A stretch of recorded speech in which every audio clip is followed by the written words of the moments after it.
Highfield has done a roaring trade in recent years with its fleet of aluminium ribs, and deservedly so. They're very effective at what they do.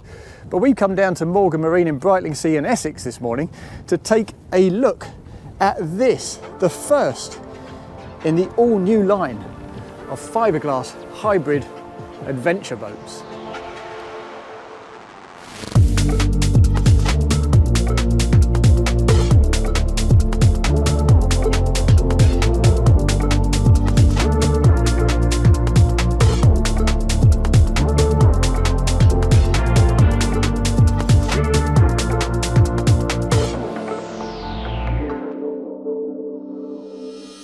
Now, as you've probably already guessed, this new Highfield ADV7, well, ADV stands for adventure. That is all the rage these days. As often as not, it's as much about marketing as it is about application. But certainly when you look at this boat, you see what they're on about when they talk about hybrid. Now, for a start, what you'll see is very narrow tubes. This collar is about 320 mil. We've got a beam around about 2.68 meters. So what that generates as we walk further aft is an internal beam of 2 meters, which is significantly larger than you tend to expect of a 7-meter rib. You'll also see that these tubes are significantly elevated above the waterline, very substantially so in fact. So they probably operate as much as wraparound fenders as they do as a kind of buoyant stabilizing influence on the boat itself. As for the hull, well, we've got a pretty fine entry there, and as you'd expect of a modern adventure boat populated by the likes of Saxdor and Axopar, we have quite an attractive looking plumb bow. There's a decent flare there too though. You'd imagine that you get a decent bit of splash deflection, partly from the mouldings here as they expand and work their way aft, and partly from the fact that the collar sits on top of that with an additional rubbing strake flared out on the side of that. But let's move further aft and take a look at the internals, and we'll concentrate on the drive once we actually get out on the water. As we move towards the transom, what we have here is a single outboard, in this case a Honda 200. Now you can apparently spec anything up to a 300 horsepower unit on this boat, but the standard package comes with a 200 horsepower outboard, and it's a pretty high value standard package. We'll get into the pricing later. But let's step on board at this aft end. Now what we see here is an A-frame with a towing point and a couple of cleats on either side. This is aluminium, as you'd expect from Highfield. And this comes as standard. We also got this nice kind of foam decking. Feels great underfoot all over this boat. That comes as standard as well. Here's our transom shower. We got little deck light LEDs as well. They come as standard. And this is quite interesting actually. Rather than having folding backrests, what you actually do if you want to make a bit more space for yourself is simply hinge up that entire unit. And then with these lateral seats in position, you can take a seat down in here and dry yourself off in comfort after a swim or after a bit of water sports before making your way forward into the main cockpit itself. So in terms of keeping things dry in the cockpit, that makes loads of sense. Now before we put that down, we'll just take a look at these. We've got the water filler and the fuel filler in there as well. That makes good sense too, keeps them outboard, out of harm's way. And the tanks themselves are beneath this section of deck, beneath the table here. As you can see, we've got little catches to lift that section out. We've got the water tank aft to service that transom shower. We've got the fuel tank ahead of that, and I think they're both about 270 litres each. Now, you do get access to that, as I say, through this hatch, but in order to achieve that you have to remove this table, and you also have to remove these speakers. So they're saying that on future models they relocate these speakers from this section to this angled moulding at the leading edge of this aft seating unit. But now we're in here, let's just spin around and take a look at these seats, because by the standards of a 7-meter rib, they're absolutely superb. As you would expect, this table does fold out just to service the people here at this seating section. And of course, if you want to drop this table into the space, you can do so with this telescopic leg. And it just goes below the level of these fiberglass lips, so you can fit some rigid infills in here and turn this entire back end into one enormous and particularly secure sun pad. But of course, given this is the main seating area on the boat, what you really want is a little wet bar, and that's exactly what you get right here beneath the two helm seats. If I lift this up, you'll see that those two helm seats neatly split at exactly the point they need to avoid knocking your throttle on the way through. And that reveals a sink and a decent bit of work surface. You could probably fit a little gas stove here if you want, but nothing is supplied as standard. This is optional too. This is a little fridge just beneath that surface, a bit of storage here too. It's a very attractive Highfield branding. It does feel like quite a premium, quite a classy boat. Let's fold that back down and look up the way, because we also have a T-top, and that, like the A-frame, is standard. Again, built from powder coated aluminium with canvas over the top, and we got the additional canvas on struts over this aft dining station just to provide a little bit of extra shelter. But what we'll do is take a closer look at the helm when we actually get out on the water and have a drive. That helm console is central, so we've got walkways of equal size on both sides. And as you move forward, well, again, the ingress from the tubes is all but negligible. Plenty of space to walk through without banging your knees on the collar. And when we reach the bow, there's a very handy second seating area. Again, I'd say it's big enough for maybe 4 people. There's no standard option for a table fitting in here, but the guys at Morgan Marine can certainly provide one should you require it. And there is an infill that slots into this space to turn this section into a sunbed as well. I'll spin around here and open up the front of the console, because this is a particularly rewarding sort of space. There's a good strong ram there, but it's certainly big enough to change in here if you're feeling a touch bashful. What we do have though is the optional porta potty, and you can upgrade that, as most people will, to a proper sea toilet. We also get a little panel on the back of that bulkhead there to give you access to the equipment on the back of the dash, which is very handy.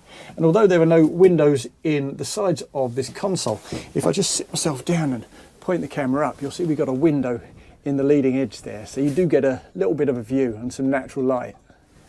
But if we close that up now and spin ourselves around, well, there's some decent storage forward too. There's some under the deck. We'll just open that up now. That's nicely lined and a really decent size. Drain too.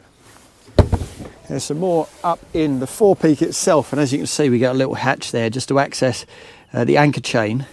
There's a little more beneath these side sections, though some of that is swallowed up by the speakers themselves. More of these little LED deck lights. Again, they're standard. And this is quite an interesting feature.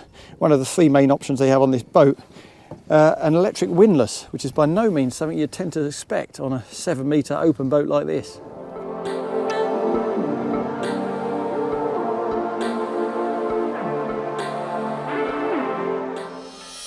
This is Jimmy from Morgan Marine. We're out on the water now, finally. And we just had a play. It's a lot of fun to play with this boat, I've got to say. But before we get into that, let's just have a quick word about the helm, as we always do. Now, I like the fact that the seats, they've got some decent sort of lateral support, so you're not flying around sideways. They kind of grip you around about the hips. They've also got bolsters. As I say, these seats come as standard. And there's fore and aft adjustability. Not a tremendous amount of adjustability aft. So if you're a really big fella, you might find it a little bit squishy up here behind the helm.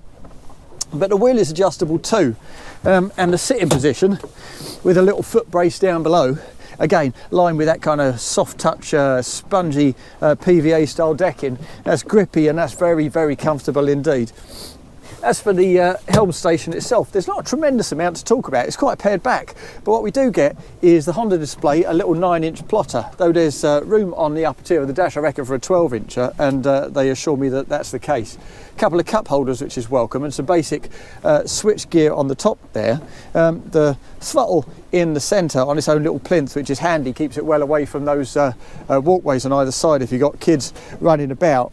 And as I say, the steering wheel right here. There's no tabs on this particular boat, but Morgan Marine will provide them if you want a set.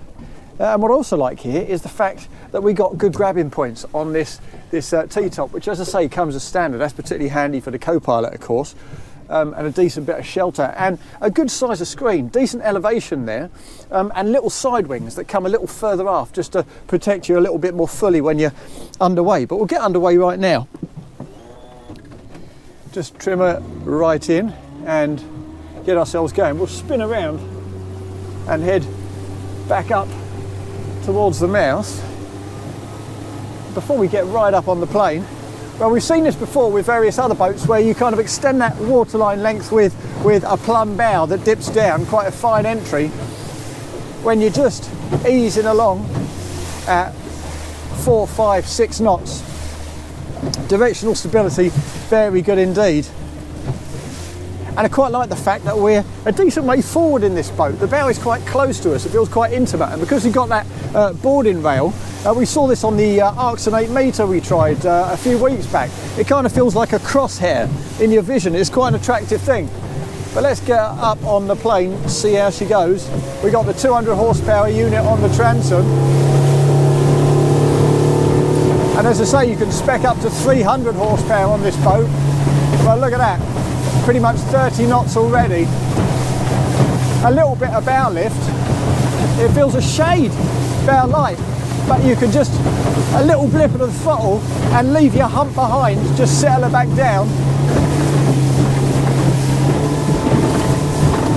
And we got some little bits of chop to play with here today. Nothing major, just 1 or 2 footers. But we're scooting over them, an absolute treat. Really quite a comfortable ride. And as anticipated, it's a relatively dry one too. Particularly with a little bit of trim, because of course the waterline disappears way aft. You can see we're sitting quite high. Planing on the last few inches of that hull surface. And that of course is good for efficiency as well as comfort and dryness.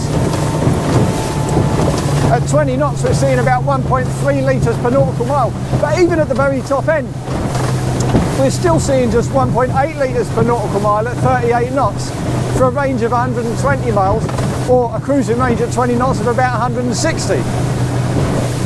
As for the handling, well, we'll trim her in a touch and we'll spin around, see how she copes with it. There's a little bit of chop coming through on our port beam, but look at that, you can really dip that bow, really dip that nose and really grip.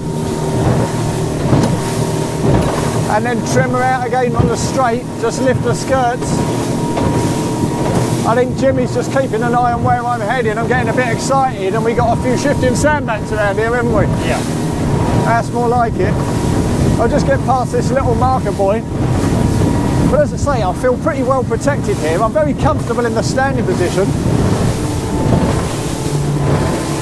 Here we go, just trim her in again. You can power on a little there. Nice bit of hill. It's quite settled. And because those tubes, because that collar's relatively narrow gauge and also set relatively high, you don't find your heeling moment arrested by the buoyancy of a fat traditional rib tube. It's quite an interesting sensation, that. I'll just put the bolster down and pop myself back up there, shift my seat forward a touch, so I'm right up close to the touch points. And I'll tell you what, although I've criticised the idea that maybe it's a bit tight for a big guy standing up, I've got to say, when you sit down and bring the seat close to the dash, you could go a very long way in a lot of comfort like this.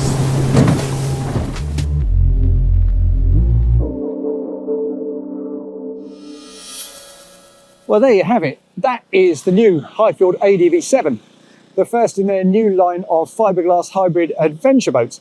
And while you might say that with its fine entry and plumb bow and that narrow PVC collar elevated so far above the water's surface, it's a touch ungainly to look at, well, it also offers plenty of space, plenty of fun and plenty of design intelligence. And the price looks pretty good too, at £88,000 for this test boat including VAT. That, in the context of the 7-metre rib market, looks pretty good to us. Now, whether you agree with that or not, please do leave your comments in the section below. If you've enjoyed this video, hit the like button. And if you want to see more videos like this in the future, make sure you subscribe to the Motorboat and Yachting channel.